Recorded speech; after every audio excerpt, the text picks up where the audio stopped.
আপনারা দেখলেন যে ডাক্তারদের ওপর একটা দোষারোপ করা হলো যে ডাক্তাররা এখানে আন্দোলন করাতে 24 জন রোগী মারা গিয়েছে।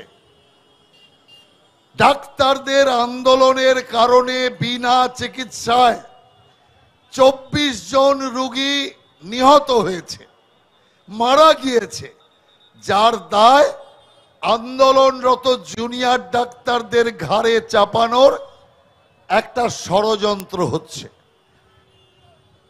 কেন ষড়যন্ত্র হচ্ছে এ কথা আমি কেন বললাম?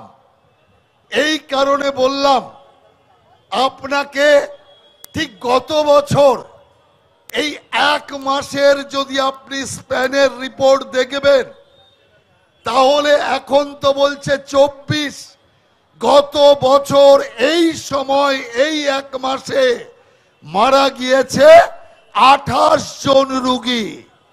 তারও আগে যদি আপনি যান, 1 বছর আগে এই 9 তারিখ থেকে 1 মাসে স্প্যানে মারা গিয়েছে আরজি কর হসপিটালে, যার সংখ্যা হচ্ছে 33।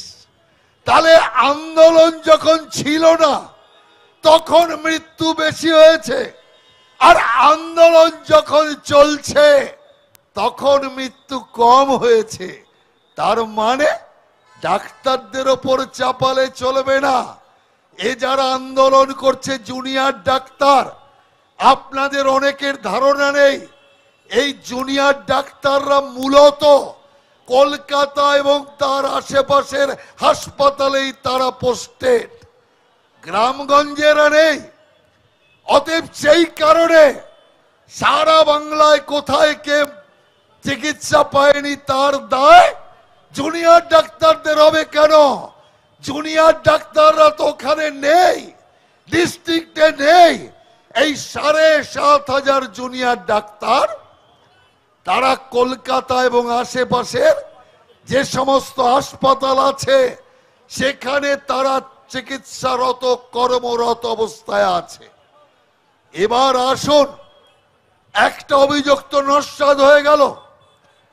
দ্বিতীয় অভিযোগ যেটা, এরা কাজ না করে আন্দোলন করছে। সুপ্রিম কোর্টের আদেশ, সুপ্রিম কোর্টের আদেশ সম্পর্কে আমার কিচ্ছু বলার নেই। ডাক্তাররা কাজে যাবে কি যাবে না এটা স্থির করার দায়িত্ব ডাক্তারদের। যেহেতু আদালতের নির্দেশ, সেই কারণে আমি এই নিয়ে একটি কথাও বলবো না। কিন্তু আমি আপনাকে শুধু দেখাতে চাই মুখ্যমন্ত্রীর ওই দিনের কথা, যেদিন সুপ্রিম কোর্ট বলল আগামীকাল 5টার মধ্যে কাজে যোগ দিতে হবে, নইলে রাজ্য সরকার যা ব্যবস্থা নিলে আমরা কিছু বলবো না। মমতা ব্যানার্জির বক্তব্যটা শুনেছেন? ওই দিন ওর মুখ দেখেছেন? যেন একেবারে মুক্তি পেয়ে গেছে, সব শেষ হয়ে গেছে, আর কোনো চিন্তা নেই। আমি জিতে গেছি খেলায়, ওরা হেরে গেছে খেলায়, এমন অবস্থা আজকে মমতা ব্যানার্জি ওই দিন ছিল। কি বলছে? অনেক হয়েছে, 1 মাস 1 দিন হয়ে গেছে, এবার সব উৎসবে ফিরুন। কে কোথায় ফিরবে তাও উনি ঠিক করবে। কাজে ফিরুন কথাটা ঠিক ছিল, উৎসবে ফিরুন কেন? উৎসবে ফিরুন কথার মধ্যে ষড়যন্ত্র আছে। যদি মমতা ব্যানার্জি বলতো 1 মাস 1 দিন হয়ে গেছে, আদালত বলছে আপনারা কাজে ফিরুন, এই কথাটা মানায়। আদালতের নির্দেশ আর মুখ্যমন্ত্রীর কথার পক্ষে ঠিক। কিন্তু মুখ্যমন্ত্রী কি বলছে? উৎসবে ফিরুন, অর্থাৎ উৎসবের লালিপপ ঝোলাচ্ছে, উৎসবের লালিপপ ঝোলাচ্ছে। কে বলছে এই কথা? যে দুর্গা মাকে প্যান্ডেলে বন্দি রেখে মহরমের মিছিল চালিয়েছে, মহরমের মিছিল চালিয়েছে, মা বন্দি ছিল প্যান্ডেলে, সে বলছে আজকে উৎসবের কথা। সেই কারণে আমরা পরিষ্কার বলতে চাই, দিদি ভাই সবাই উৎসবে ফিরবে, উৎসব হবে। কারণ বাংলায় বাংলার ঘরের মেয়ে মা দুর্গা কৈলাস থেকে আসবেন, ঘর ঘর তাকে আমন্ত্রণ জানাবে না, তাকে সবাই মিলে ঘরে ঠাঁই দেবে না, এ কখনো হতে পারে না। সব হবে, কিন্তু প্রতিবাদও হবে, পূজা হবে, প্রতিবাদ হবে, মা দুর্গার কাছ থেকে আশীর্বাদ চাওয়া হবে। মা মহিষাসুর তো কবে বধ হয়ে গেছে, এবার ওর বোনকে বধ করো, এছাড়া কোনো রাস্তা নেই। সেই কারণে আমরা পরিষ্কার করে বলতে চাই যে আজকে উৎসবের নাম করে সমস্ত কিছুকে ভুলিয়ে দেওয়ার ষড়যন্ত্র চলছে। উৎসবের নাম করে কত বড় অসত্য কথা বলছে যে সিপিএস ছিল আমার কাছে, ও পদত্যাগ করতে চায়, সিপি পদত্যাগ করতে চায়, আমি বারণ করেছি। কেন বারণ করেছেন? এই কারণে বারণ করেছি যে ওর হাতে সব পুজোর দায়িত্ব, পুজোর রক্ষার দায়িত্ব, তাহলে ও চলে গেলে কে চালাবে? তার মানে আর কেউ নেই, একটাই সিপি খুঁজে পেয়েছে, একটাই মাত্র লোক, আর সব অযোগ্য, আর সব অপদার্থ, এ কথা বলতে চাইছে মমতা ব্যানার্জি। সেই কারণেই বাংলার মানুষ বলছে যে সিপির পদত্যাগ আর মমতার পদত্যাগ একসাথে চাই, জোড়া পদত্যাগ চাই, জোড়া পদত্যাগ। আর যখন ডাক্তাররা গেলেন, আপনি ডেকেছেন, তখন থেকেই আমরা বুঝেছি এই ডাক্তারদের ডাকার পেছনে একটি ষড়যন্ত্র আছে। ডাক্তারদের আপনি ডাকলেন, ডাক্তাররা গেল, 15 জনের জায়গায় 30 জন ওরা নিয়ে গেল। কেন? 26টা হসপিটালে 26 জন প্রতিনিধি আর 4 জন ওদের সিনিয়র লিডার, সিনিয়র লোক, সব মিলে 30 জন। 30 জনকে আপনি অ্যালাউ করেছেন, খুব ভালো কাজ করেছেন, কোনো আপত্তি নেই। 15 থেকে 30 করে দিয়েছেন। ডাক্তাররা ওখানে 23 মিনিট পরে পৌঁছেছে, তাতেও আপনার কোনো আপত্তি ছিল না, ভালো কথা। কিন্তু ডাক্তারদের পরের কি দাবি ছিল? ডাক্তারদের পরের দাবি ছিল আমরা যে আলোচনা করব তার ডাইরেক্ট টেলিকাস্ট হতে হবে। এখানেই মুখ্যমন্ত্রীর আপত্তি, ডাইরেক্ট টেলিকাস্ট হবে না। কোর্ট দেখাচ্ছে সুপ্রিম কোর্ট, আরে সুপ্রিম কোর্টের এই বিচার, অভয়ার বিচার যদি আমরা ডাইরেক্ট টেলিকাস্টে দেখতে পারি, সুপ্রিম কোর্ট যদি ডাইরেক্ট টেলিকাস্ট করতে পারে, তাহলে এখানে ডাইরেক্ট টেলিকাস্ট হয়, অসুবিধা কি আছে? আপনি তো জায়গায় জায়গায় সরকারি অনুষ্ঠানে যান, সরকারি অফিসারদের ধমক দেন, সরকারি অফিসারদের নানান কথা বলেন, আর সেই মিটিং, সরকারি মিটিং, সেটাকে কি করে আপনি ডাইরেক্ট টেলিকাস্ট করেন? অর্থাৎ সরকারের অভ্যন্তরে যা গলদ আছে তা তো মানুষ জেনে যাচ্ছে, তাহলে আপনি সেটা করতে পারেন। আর এক্ষেত্রে ডাক্তারদের সাথে করতে পারেন না। কি অভিসন্ধি ছিল?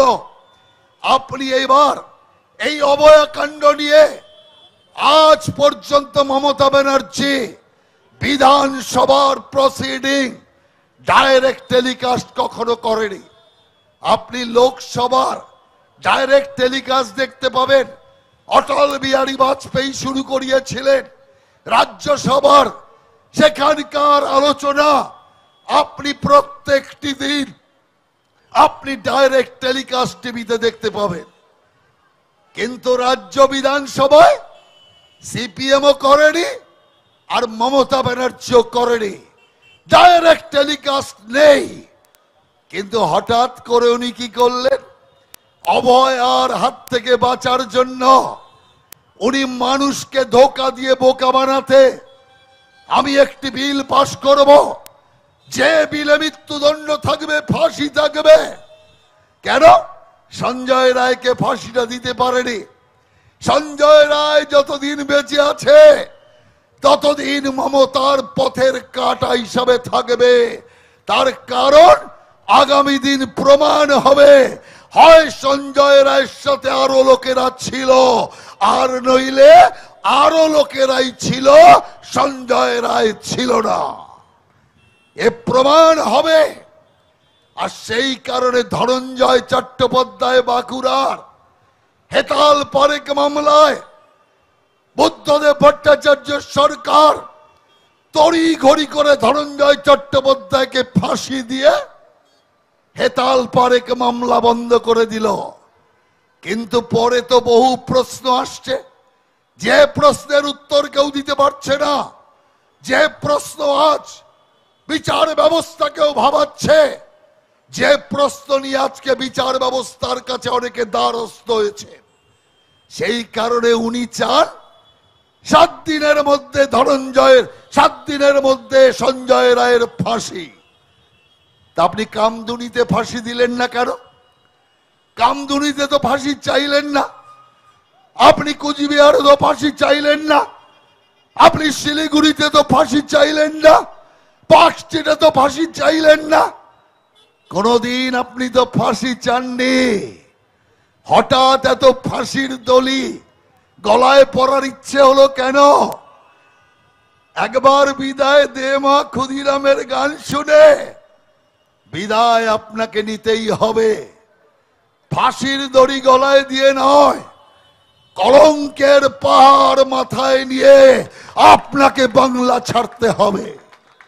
সেই কারণে আমি মনে করি, যদি ডাক্তারদের এই কার্যক্রম টেলিকাস্ট হতে পারে না, তাহলে বিধানসভায় আপনি যে বিল আনলেন, ফাঁসির বিল, সেটাকে টেলিকাস্ট কি করে করালেন? আজ পর্যন্ত তো আপনি টেলিকাস্ট করতে দেননি কখনো। হঠাৎ দিলেন কেন? মানুষের কাছে মেসেজ পাঠাতে চান, দেখো আমি ফাঁসি চাই। আর ভেবেছিলেন বিজেপি বিরোধিতা করবে আর প্রচার করবেন, দেখো বিজেপি ফাঁসি চায় না, আমি ফাঁসি চাই। আরে মমতা, তোমার চেয়ে বিজেপি আরো বড় খেলোয়াড়।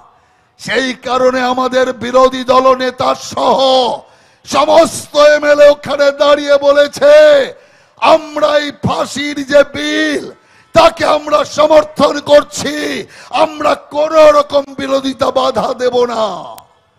কিন্তু মমতাকে কথা দিতে হবে, এই বিলকে আইনে পরিণত করাতে হবে। কেন বলেছি আমরা? আমরা জানি ক্যাপিটাল আইন কোন একটি রাজ্য সেই আইনকে কার্যকর করতে পারে না। কোন রাজ্যের ক্ষমতা নেই এই জাতীয় আইন পাস করা।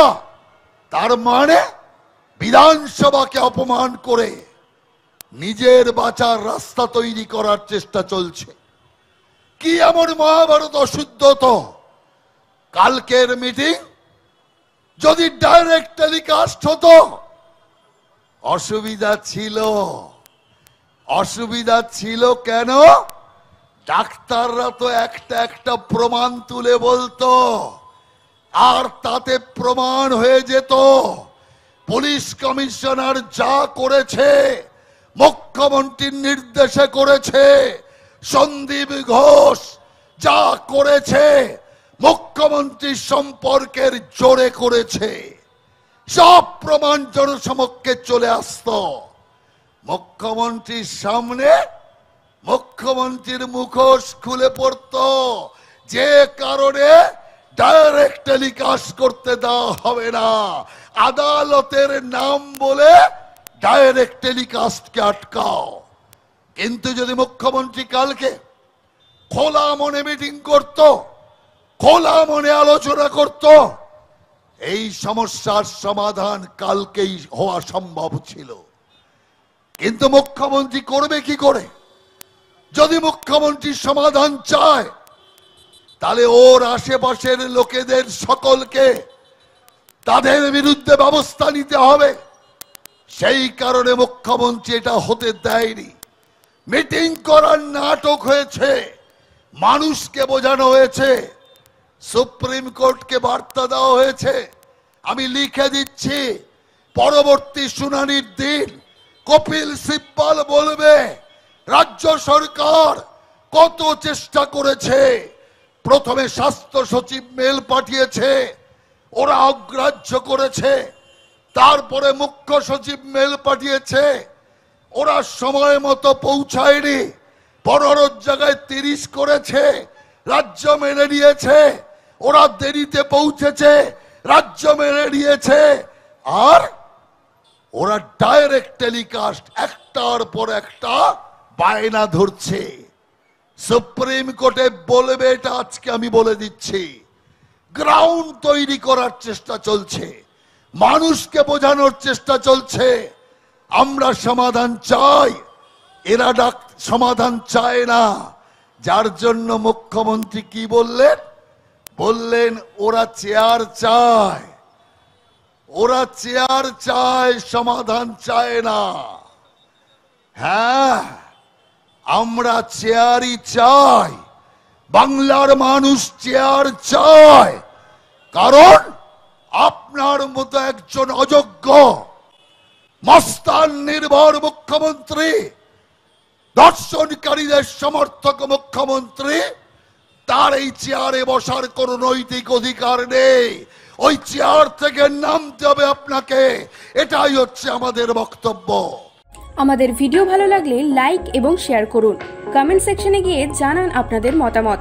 আরও ভিডিও পেতে আমাদের চ্যানেল সাবস্ক্রাইব করুন এবং প্রতি মুহূর্তে খবরের আপডেট পেতে প্রেস করুন বেল আইকন।